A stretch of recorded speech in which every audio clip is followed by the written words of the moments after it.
Simplicity atau apa? Kesederhanaan ya. Bagaimana cara pandang kita terhadap sebuah masalah? Ya, itu mungkin definisinya ya. Cara pandang kita terhadap sebuah masalah.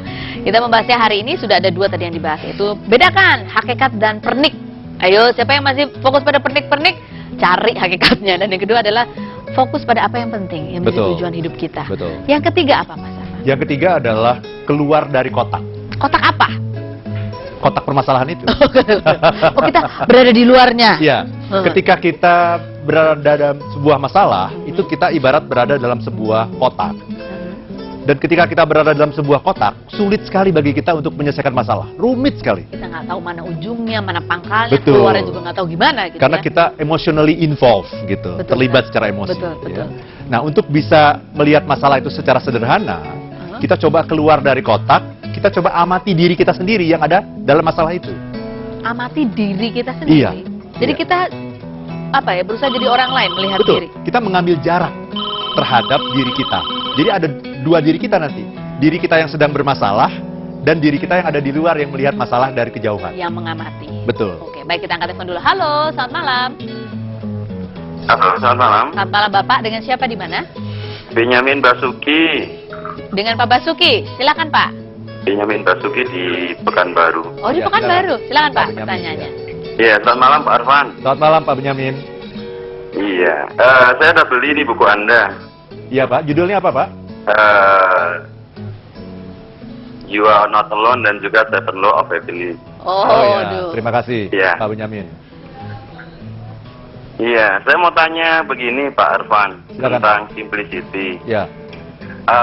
Kita tahu itu apa simplicity. Iya. Cuma yang kadang-kadang kita sudah tahu apa itu simplicity.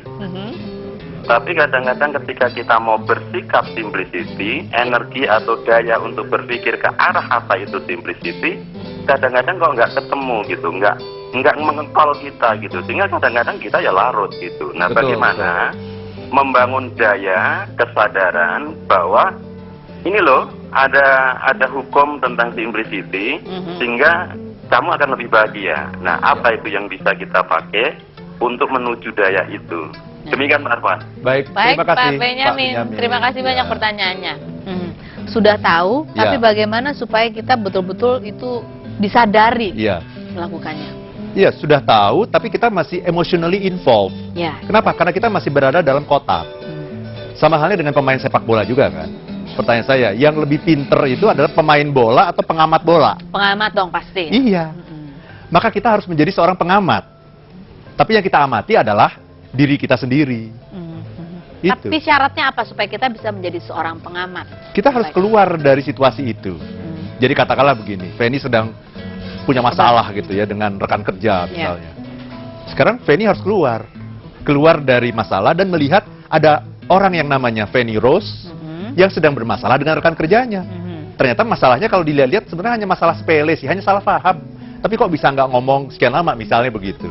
Sehingga nanti ada Feni sebagai pelaku yang terlibat secara emosi dan ada Feni sebagai pengamat yang bisa melihat masalah secara lebih jernih. Oke, jadi ada Feni yang subjektif tuh yang di tengah-tengah masalah. Iya. Feni objektif yang juga bisa melihat dari sisi orang lain juga. Dari sisi orang lain, ya. Ya ampun, masa kayak begini aja bisa bikin kita nggak ngomong berapa hari sih gitu ya. Masa yang namanya Feni Rose seperti itu gitu kan? Baru kita bisa lihat solusinya apa. Iya. Itu jadi keluar dari kotak permasalahannya. Betul, sehingga kita tetap bisa melihat masalah, tapi kita tidak terlibat secara emosi, secara emosional dengan masalah tersebut. Nah, ini kan kita memang suka, kalau dalam masalah memang pada saatnya sedang ada masalah, itu kan memang emosi itu susah sekali dibendung. Betul. Nah, ada tipsnya nggak? Itu bagaimana supaya kita bisa mengontrol emosi kita, supaya kita bisa keluar dari kotak permasalahan. Iya, kita bayangkan aja akibatnya apa. Oh gitu. Iya, kita bayangkan akibatnya bisa sejelek itu gitu. Kemudian kita bayangkan, jadi ini menggunakan kekuatan pikiran sebetulnya, membayangkan diri kita sedang melihat gitu, keluar gitu ya, melihat dari kejauhan ada orang yang sama dengan kita yang sedang punya masalah seperti itu gitu. Dan nanti kita akan melihat betapa lucunya kita ketika kita berada dalam masalah seperti itu, kok responnya kok seperti itu. Saya sendiri sering melakukan itu gitu. Saya melihat kok Arfan Pradiansyah kayak gitu sih? Katanya ngomong happiness, kok kayak gitu sih? Tapi kok kayak orang stres gitu ya? Iya. Jadi kita baru bisa melihat ketika kita menjadi seorang pengamat gitu. Jadi apapun tindakan kita, kalau misalnya tindakan itu dipengaruhi oleh emosi, Iya. kita harus tetap berpikir akibatnya apa nih. Betul. Itu untuk mengerem ya. Untuk mengerem dan kemudian membayangkan diri kita keluar dari masalah itu, melihat dari sudut pandang orang lain. Itu perlu dilatih berarti. Perlu dilatih. Itu akibat latihan bisa seperti itu. Oke. Iya. Jadi kalau misalnya masih ada orang emosional, ya nggak apa-apa, karena ini memang proses. Betul. Tapi jangan berhenti hanya sampai tahu saja, Betul. tapi coba dilatih gitu ya. Dan salah satu cara melatihnya adalah kita coba bicara dengan orang yang sama sekali tidak mengerti masalah itu.